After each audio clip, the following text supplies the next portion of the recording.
Pois eis aqui aquele a qual o profeta Isaías havia dito: pus nele o meu espírito. Ele estava dizendo: hoje se cumpriu. Jesus estava revelando ali abertamente: eu sou o Cristo, aquele por quem vocês esperavam, homem cheio do Espírito Santo. Ainda no versículo 1 do capítulo 42, juízo produzirá entre os gentios. Esse juízo aqui não se trata de juízo de condenação, mas de justiça. Isaías estava dizendo: o Messias produzirá justiça entre os gentios. E no 6 ele diz que ele também seria uma luz para os gentios. Isso se cumpriu? Se cumpriu. Olha nós aqui, ó. Gentios. Aleluia. Gentios. Se cumpre fielmente. Depois da ascensão de Cristo, lá em Atos, no capítulo 10, tinha um homem gentil, centurião, chamado Cornélio.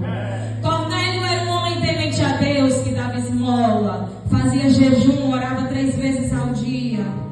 Mas aí um anjo se revela a ele e diz: Cornélio, ainda te falta uma coisa, manda chamar Pedro. Pedro já havia recebido a direção de Deus e chega na casa de Cornélio. Vocês sabem que até então, para um judeu entrar na casa de um gentil não era coisa bem vista, era até considerado um pecado, porque o gentil era um povo imundo para os judeus. Só que aí Pedro já tinha recebido a revelação e Jesus já havia falado para ele: ei Pedro, não torna imundo aquilo que eu purifiquei. Pedro entra na casa de Cornélio e começa a anunciar acerca de Jesus, porque era isso que faltava na vida de Cornélio. Não bastava ele ser temente a Deus, dar esmola, as boas obras, o Senhor se agrada. Só que não existe salvação através de boas obras. É por isso que Pedro precisou falar sobre Jesus. E ele fala sobre Jesus. Até que Pedro entendeu e disse assim: agora em verdade eu sei que Deus não faz acepção de pessoas. E a salvação ele deu também aos gentios.